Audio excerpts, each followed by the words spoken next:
श्री राम जय राम जय जय राम। श्री राम जय राम जय जय राम। श्री राम जय राम जय जय राम। श्री राम जय राम जय जय राम। नारायण नारायण हरि हरि, भजमन नारायण नारायण हरि हरि। आप सभी दर्शकों को प्रणाम, गुरु भगवान को प्रणाम। भगवान सीताराम एवं माता जी को प्रणाम करते हुए आज 11वां अध्याय और 12वां अध्याय हम कहेंगे। नवरात्रि चल रही है। आज देवताओं द्वारा देवी की स्तुति तथा देवी द्वारा देवताओं को वरदान और 12वें अध्याय में देवी चरित्र का पाठ एवं महात्म्य है। इस प्रकार हम शुरू करते हैं। मैं भुवनेश्वरी देवी का ध्यान करता हूँ। उनके श्री अंगों की आभा प्रभात काल के सूर्य के समान है और मस्तक पर चंद्रमा मुकुट है और उभरे हुए स्तनों के 3 नेत्रों से युक्त हैं। उनके मुख पर मुस्कान की छटा छाई रहती है और हाथों में वाद अंकुश पाश एवं अभय मुद्रा शोभा पाते हैं। ऋषि कहते हैं कि देवी के द्वारा यहाँ महादैत्य शुंभ के मारे जाने इंद्र आदि देवता अग्नि के आगे करके उन कात्यायनी देवी की स्तुति करने लगे। उसी समय अभिष्ट की प्राप्ति होने से और मुख कमल दमक उठे थे। उनके प्रकाश के दिशाएं जगमगा उठी थी। देवता बोले, शरणागत की पीड़ा दूर करने वाली देवी हम पर प्रसन्न हो। संपूर्ण जगत की माता प्रसन्न हो। विश्वेश्वरी विश्व की रक्षा करो। देवी तुम ही चराचर जगत की अधीश्वरी हो। तुम इस जगत की एकमात्र आधार हो, क्योंकि पृथ्वी रूप में तुम्हारी स्थिति है। देवी तुम्हारा पराक्रम अलंघनीय है। तुम ही लक्ष्य रूप में स्थित होकर के संपूर्ण जगत की तृप्त करती हो। तुम अनंत बल संपन्न वैष्णवी शक्ति हो। इस विश्व की कारण भूता परा माया हो। देवी तुमने इस समस्त जगत की मोहित कर रखा है। तुम ही प्रसन्न होने पर इस पृथ्वी पर मोक्ष की प्राप्ति कराती हो। देवी संपूर्ण विद्याएं तुम्हारे ही भिन्न भिन्न स्वरूप हैं। जगत की स्त्रियां हैं, वो सब तुम्हारी ही मूर्तियां हैं। जगदम्बे एकमात्र तुमने ही इस विश्व की व्याप्त कर रखा है। तुम्हारी स्तुति क्या हो सकती है। तुम तो स्तमन करने योग पदार्थों से परे एवं परावाणी हो। जब तुम सर्वस्वरूपा देवी स्वर्ग एवं मोक्ष प्राप्त करने वाली हो तथा इस रूप में तुम्हारी स्तुति हो गई, तुम्हारी स्तुति के लिए तुम्हें अच्छी युक्तियाँ क्या हो सकती हैं। बुद्ध रूप में सब लोगों के हृदय में विराजमान रहने वाले तथा स्वर्ग एवं मोक्ष प्रदान करने वाली नारायणी देवी तुम्हें नमस्कार है। कला काष्ठा आदि से रूप से क्रमशः परिणाम एवं अवस्था परिवर्तन की ओर से जाने वाली तथा विश्व का उपसंहार करने में समर्थ नारायणी तुम्हें नमस्कार है। नारायणी तुम सब प्रकार से मंगल प्रदान करने वाली सर्वमंगला हो, कल्याणदायिनी शिवा हो। सब पुरुषार्थों से सिद्ध करने वाली शरणागत वत्सला 3 नेत्रों से और गौरी हो। तुम्हें नमस्कार है। तुम सृष्टि पालन और संहार की शक्ति भूता सनातनी देवी गुणों के आधार तथा गुणमयी और नारायणी तुम्हें नमस्कार है। शरण के आए हुए दीनों एवं पीड़ितों की रक्षा में संलग्न रहने वाली तथा सबकी पीड़ा दूर करने वाली नारायणी देवी तुम्हें नमस्कार है। नारायणी तुम ब्राह्मणी रूप धारण करके हंसों में जुते हुए विमान में बैठती हुई कुशा मिश्रित जल छिड़कती रहती हो। तुम्हें नमस्कार है। माहेश्वरी रूप में त्रिशूल चंद्रमा एवं सर्प धारण करने वाली महान वृषभ के पीठ पर बैठने वाली नारायणी देवी तुम्हें नमस्कार है। भौरों से मुर्गों से घिरी हुई रहने वाली महाशक्ति धारण करने वाली कौमारी रूप धारणी निष्पापे नारायणी तुम्हें नमस्कार है। शंख चक्र गदा और सर्ग धनुष उत्तम आयुधों से धारण करने वाली वैष्णवी शक्ति रूपा नारायणी तुम प्रसन्न हो। तुम्हें नमस्कार है। हाथ में भयानक महाचक्र लिए और दाढ़ों पर धरती को उठाए हुए बाहरी रूप धारणी चक्र कल्याणमयी नारायणी तुम्हें नमस्कार है। भयंकर नरसिंह के रूप में दैत्यों के वध के लिए उद्योग करने वाली तथा त्रिभुवन में रक्षा से मंगल रहने वाली नारायणी तुम्हें नमस्कार है। मस्तक पर किरीट और हाथ में महावज्र धारण करने वाली सहस्र नेत्रों के कारण उद्दीप्त दिखाई देने वाली वृत्तासुर के प्राणों का अपहरण करने वाली इंद्र शक्ति रूपा नारायणी देवी तुम्हें नमस्कार है। शिवदूती रूप में दैत्यों की माती सेना का संहार करने वाली भयंकर रूप धारण किरीट गर्जना करने वाली नारायणी तुम्हें नमस्कार है। दाढ़ों के कारण विकराल मुख वाली मुखमंडल में विस्तृत चुंड मुंडनी चामुंडा रूपा नारायणी तुम्हें नमस्कार है। लक्ष्मी लज्जा महाशक्ति त्रिष्टा त्वष्टा ध्रुवा रात्रि महा अविद्या रूप नारायणी तुम्हें नमस्कार है। मेधा सरस्वती वरा त्रिष्टा और ऐश्वर्या भाम्रवी भूरे रंग की अथवा पार्वती तामसी महाकाली और संयम परायण तथा ईसा सबकी अधीश्वरी रूपड़ी और नारायणी तुम्हें नमस्कार है। सर्वस्वरूपा सर्वेश्वरी तथा सब प्रकार की शक्तियों से संपन्न दुर्गुरुवा दुर्गे देवी सब भयों से भारी रक्षा करो, सब भयों से हमारी रक्षा करो। तुम्हारे नमस्कार है। कल्याणी यह तीनों लोचनों में शोभित तुम्हारा सौम्य सुख एवं इस प्रकार से भयों से हमारी रक्षा करें तुम्हें नमस्कार है। भद्रकाली ज्वालामुखी कारण विकराल प्रतीत होने वाली अत्यंत भयंकर और समस्त असुरों का संहार करने वाली तुम्हारी त्रिशूल भय से हमें बचाए तुम्हें नमस्कार है। देवी अपनी ध्वनि से संपूर्ण जगत को व्याप्त करने वाली दैत्यों के तेज नष्ट किए देता है। तुम्हारा घंटा हम लोगों की पापों से उसी प्रकार रक्षा करे जैसे माता अपने पुत्रों के बुरे कर्मों की रक्षा करती है। चंडिके तुम्हारे हाथों से शोभित खड्ग और असुरों से रक्त से चर्बी से चर्चित और मंगल करें तुम्हें नमस्कार है। देवी तुम प्रसन्न होने पर सब रोगों को नष्ट कर देती हो, कोपित होने पर मनोवांछित कामनाओं का नाश कर देती हो। लोग तुम्हारे शरण में जा चुके हैं, उन पर विपत्ति आती है, तुम्हें तुम्हारी शरण में गए हुए मनुष्य दूसरे के शरण देने वाले हो जाते हैं। देवी अंबिके तुमने अपने स्वरूप को अनेक भागों में विरक्त करके नाना प्रकार के रूपों से इस समय इस धर्मद्रोही महादैत्यों का संहार किया है। वह सब दूसरी कौन कर सकती है। विद्याओं से ज्ञान की प्रकाशित करने वाले शास्त्रों से तथा आदि वाक्यों से तुम्हारे सिवा किसका वर्णन है। तुमको छोड़ करके दूसरी कौन सी शक्ति है जो विश्व की ज्ञानमय घोर अंधकार में परिपूर्ण ममता रूपी गढ़ों में निरंतर भटका रही है। जहाँ राक्षस, जहाँ भयंकर विष वाले सर्प, जहाँ शत्रु, जहाँ लुटेरे सेना और जहाँ दानवा नल हो, वहाँ तथा समुद्र के बीच में भी साथ रहकर तुम विश्व की रक्षा करती हो। विश्वेश्वरी तुम विश्व का पालन करती हो, विश्व रूपा हो, इसीलिए संपूर्ण विश्व को धारण करती हो। तुम भगवान विश्वनाथ की वंदनीय हो। जो लोग भक्ति पूर्वक तुम्हारे सामने मस्तक झुकाते हैं संपूर्ण विश्व को आश्रय देने वाले हो जाते हैं। देवी प्रसन्न हो, इसमें असुरों का वध करने और तुमने शीघ्र हमारी रक्षा की है। इस प्रकार सदा मेरी रक्षा करते रहिए। शत्रुओं के भय से बचाओ और संपूर्ण जगत का पाप नष्ट कर दो। इस उत्पात से पापों से फलस्वरूप प्राप्त होने वाले महामारी आज बड़े बड़े उपद्रवों को शीघ्र दूर करो। विश्व की पीड़ा दूर करने वाली देवी, हम तुम्हारे चरणों पर पड़े हुए हैं, हम पर प्रसन्न हो। त्रिलोकी निवासियों से पूजनीय परमेश्वरी, सब लोगों को सदा वरदान दो। देवी बोली, देवताओं के वर देने को तैयार हूँ, तुम्हारे मन में जिसकी इच्छा वर मांग लो। संसार के लिए उपकार वर को मैं अवश्य दूंगी। देवता बोले कि सर्वेश्वरी, तुम इसी प्रकार तीनों लोकों में समस्त बाधाओं को शांत करो और हमारे शत्रुओं का नाश करती रहो। देवी बोली, देवताओं, वैवस्वत मनवंतर के 28वें युग में शुंभ और निशुंभ नाम के दो अन्य दैत्य महादैत्य उत्पन्न होंगे। तब मैं नंदगोप के घर में उनकी पत्नी यशोदा के गर्भ से अवतीर्ण होकर के विंध्याचल में जाकर रहूंगी। उक्त दोनों असुरों को नाश करूंगी।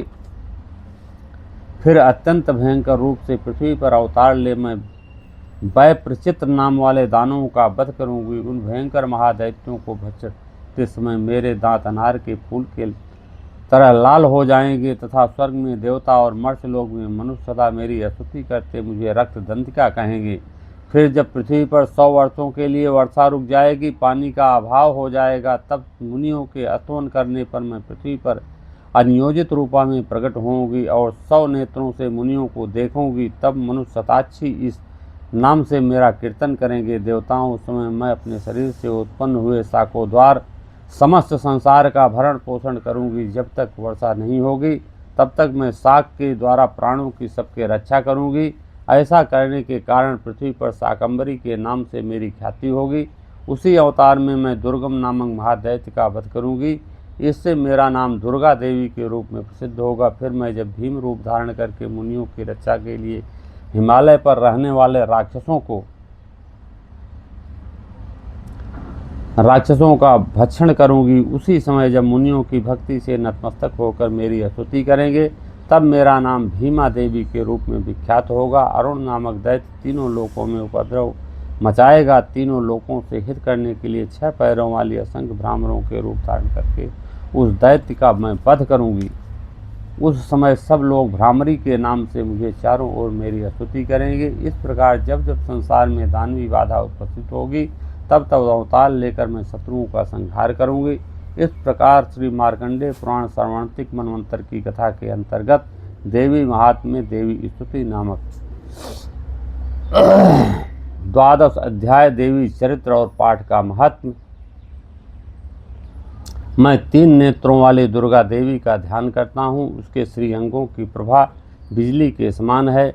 वे सिंह के कंधे पर बैठी हुई भयंकर प्रतीत होती हैं। हाथ में तलवार और ढाल लिए अनेक कन्याएं उनकी सेवा में खड़ी हैं। वे अपने हाथ में चक्र, गदा, तलवार, ढाल, बाण, धनुष, पास और तर्जनी मुद्रा धारण किए हुए हैं। उनका स्वरूप अग्निमय है तथा वे माथे पर चंद्रमा मुकुट धारण करती हैं। देवी बोली, देवताओं के एकत्रित होकर प्रतिदिन इन स्तुतियों का मेरा स्तवन करेगा, उसकी सारी बाधा मैं निश्चय ही दूर कर दूंगी। जो मधुकैटभ नाश और महिषासुर का वध तथा शुम्भ निशुम्भ के संहार के प्रसंग का पाठ करेंगे तथा अष्टमी, चतुर्थी और नवमी को जो एकाग्रचित्त होकर भक्ति पूर्वक मेरे उत्तम महात्म का श्रवण करेंगे, उन्हें कोई पाप नहीं छू सकेगा। उन पर पाप जनित आपत्तियां भी नहीं आएंगी। उनके घर में कभी भी दरिद्रता नहीं होगी तथा उनका कभी प्रेमी जनों से बिछोह और कष्ट नहीं भोगना पड़ेगा। इतना ही नहीं, उन्हें शत्रु के लुटेरों, राजा के शास्त्र से, अग्नि से तथा जल से, राशि से कभी भय नहीं होगा। इसीलिए सबको एकाग्रचित्त होकर भक्ति पूर्वक मेरे इस महात्म को सदा पढ़ना चाहिए और सुनना चाहिए। पढ़ने और सुनने से सब कुछ मिलेगा। सुनना चाहिए, परम कल्याणकारक है। इसके महात्म से महामारी जनित समस्त उपद्रवों तथा आध्यात्मिक आदि तीनों प्रकार के उत्पातों को शांत करने वाला है। मेरे जिस मंदिर में प्रतिदिन विधि पूर्वक मेरे इस महात्म का पाठ किया जाता है, उस स्थान को मैं कभी नहीं छोड़ती हूँ। वहाँ सदा मेरा सन्निधान बना रहता है। बलिदान, पूजा, होम तथा महोत्सव के अवसरों पर मेरे इस चरित्र का पूरा पाठ और श्रवण करना चाहिए। ऐसा करने पर मनुष्य विधि को जान करके या बिना जाने मेरे लिए जो बलि, पूजा एवं होम आदि करेगा, उसे मैं बड़ी प्रसन्नता के साथ ग्रहण करूंगी। शरत काल में वार्षिक महापूजा की जाती है। इस अवसर पर मेरे इस महात्म की भक्ति पूर्वक सुनेगा, उस मनुष्य को मेरे प्रसाद में सब कथाओं से मुक्त और धन धान्य पुत्र से संपन्न होगा। इसमें तनिक भी संदेह नहीं है। मेरे इस महात्म, मेरे प्रादुर्भाव, सुंदर कथाएं तथा युद्ध में किए हुए मेरे पराक्रम सुनने से मनुष्य निर्भय हो जाता है। मेरे महात्म का श्रवण करने वाले पुरुषों के शत्रु नष्ट हो जाते हैं। उन्हें कल्याण की प्राप्ति होती तथा उनके कुल आनंदित हो जाता है। सर्वत्र शांति, कर्म से बुरे स्वप्न दिखाई देने पर भी, ग्रह जनित भयंकर पीड़ा उपस्थित होने पर मेरा महात्म श्रवण करना चाहिए। इससे सब विघ्न एवं भयंकर ग्रह पीड़ाएं शांत हो जाती हैं। मनुष्यों के द्वारा देखा हुआ दुस्वप्न शुभ स्वप्न में परिवर्तित हो जाता है। बाल ग्रहों से आक्रांत हुए बालकों के लिए यह महात्म शांतिकारक है तथा मनुष्यों के संगठन में फूट होने पर अच्छे प्रकार से मित्रता करने वाला होता है। यह महात्म समस्त दुराचारियों के बल का नाश करने वाला। इससे पाठ मात्र से राक्षसों से, भूत और पिशाचों का नाश हो जाता है। मेरा यह महात्म मेरी समीप की प्राप्ति करने वाला है। पशु, पुष्प, पदार्थ, धूप, दीप, गंध आदि उत्तम महासामग्रियों से पूजन करने से, ब्राह्मणों को भोजन कराने से, होम कराने से, प्रतिदिन अभिषेक कराने से, नाना प्रकार के अन्य भोगों से आकर्षण करने से, दान देने से, आज से 1 वर्ष तक मेरी आराधना की जाती है और उससे मुझे जितनी प्रसन्नता होती उतनी प्रसन्नता मेरे उस उत्तम चरित्र का एक बार श्रवण करने मात्र से हो जाती है। यह महात्म श्रवण करने पर पापों को हर लेता है और आरोग्य प्रदान करता है। मेरे प्रादुर्भाव का कीर्तन समस्त भूतों की रक्षा करता है तथा मेरा शुद्ध विश्वेक चरित्र शुद्ध दैत्यों का संहार करने वाला है। इसके श्रवण करने पर मनुष्यों के शत्रु भय नहीं रहता है। देवताओं के तुमनो महर्षियों ने मेरी स्तुति की है तथा ब्रह्मा जी भी स्तुतियाँ की हैं। सभी कल्याणकारी बुद्धि प्रदान करती हैं। सूने मार्ग में अथवा दानवालन में घिरे होने पर, निर्जन स्थान में लुटेरे दांव से पड़ जाने पर या शत्रुओं के पकड़े जाने पर, अथवा जंगल में सिंह व्याघ्र जंगली हाथियों से पीछा करने पर, कुपित राजा के आदेश से बध या बंधन से स्थान पर ले जाने पर, अपना महासागर में नाव पर बैठने बाद ही तूफान से नाव से डगमग होने पर और अत्यंत भयंकर युद्ध से शास्त्रों के प्रहार होने पर, अथवा वेदना से पीड़ित होने पर कि बहुना सभी भयानक बाधाओं को उपस्थित होने पर, जो मेरे इस चरित्र का स्मरण करता है मनुष्य संकट से मुक्त हो जाता है। प्रभाव से सिंह आदि हिंसक जन नष्ट हो जाते हैं तथा लुटेरे और शत्रु भी मेरे चरित्र का स्मरण करने पर पुरुष से दूर भागते हैं। ऋषि कहते हैं कि यूँ कहकर चंड पराक्रमी भगवती चंडिका सब देवताओं के देखते देखे अंतर्धान हो गई। फिर समस्त देवताओं ने शत्रुओं के मारे जाने निर्भय होकर पहले की भांति यज्ञ भाग का उपयोग करते हुए अपने अधिकार का पालन करने लगे। संसार का विध्वंस करने वाले भयंकर अतुल पराक्रमी शत्रु शुंभ एवं तथा महाबली निशुंभ के युद्ध में देवी द्वारा मारे जाने पर शेष दैत्य पाताल लोक में चले गए। राजन, इस प्रकार भगवती अंबिका ने नित्य होती हुई भी पुनः पुनः प्रकट होकर जगत की रक्षा करती हैं। वे ही इस विश्व को मोहित करती हैं, जगत को जन्म देती हैं और प्रार्थना करने पर संतुष्ट होकर के विज्ञान एवं समृद्धि प्रदान करती हैं। राजन, महाप्रलय के समय महामारी गरुड़ धारण करने वाली और महाकाली इस समस्त ब्रह्मांड में व्याप्त हैं। वे ही समय समय पर महामारी होती, वे ही स्वयं अजन्मा होती हैं, सृष्टि के रूप में प्रकट होती हैं। सनातनी देवी और समयानुसार संपूर्ण भूतों की रक्षा करती हैं। मनुष्यों के अभ्युदय के समय वे ही घर में लक्ष्मी के रूप में स्थित और प्रदान करती हैं और वे ही अभाव के समय दरिद्रता बनकर के विनाश का कारण होती हैं। इसलिए देवी का हमेशा स्मरण करना चाहिए। पुष्प, धूप और गंध आदि से पूजन करके स्तुति करने पर धन, पुत्र, धार्मिक बुद्धि तथा उत्तम गति प्रदान करती हैं। इस प्रकार मार्कंडेय पुराण में सर्वणतिक मनवंतर की कथा के अंतर्गत देवी महाफल स्तुति नामक 12वां अध्याय समाप्त हुआ। जय अम्बे गौरी मैया, जय श्यामा गौरी, तुमको निस दिन धावत हरि ब्रह्मा शिवरी। माघ सिधूर विराजत टीको मृग मद को, उज्जल से दो नैना चंद्र बदननी को। कनक समान कलेवर रक्तांबर राजे, रक्त पुष्प गल माला कंठन पर साजे। के हरिवाहन राजत खड्ग खप्पर धारी, सुर नर मुनि जन सेवत तिनके दुखहारी। कानन कुंडल शोभित नासाग्रे मोती, कोटिक चंद्र दिवाकर समराजत ज्योति। शुंभ निशुंभ विदारे महिषासुर घाती, धूम्र बिलोचन नयना निस दिन मदमाती। चंड मुंड संहारे शोणित बीज हरे, मधुकैटप दो मारे सुर भयहीन करे। जय अम्बे गौरी, जय श्यामा गौरी, ब्रह्माणी रुद्राणी तुम कमला रानी। आगम निगम बखानी तुम शिवपट रानी। 64 योग निगावत नित्य करत भैरो, बाजत ताल मृदंगायर बाजत डमरू। तुम ही जग की माता, तुम ही हो भरता, भक्तन की दुख हरता, सुख संपत्ति करता। भुजाचार्यति शोभित बर मुद्राधारी, वनवांछित फल पावत सेवत नर नारी। कंचन थाल विराजत अगर कपूर भांति, माल के तुम्हें राजत कोटि रतन ज्योति। अम्बे जी की आरती जो कोई नर गावे, कहत शिवानंद स्वामी सुख संपत्ति पावे। जय अम्बे गौरी मैया जय श्यामा गौरी। जय माता जी।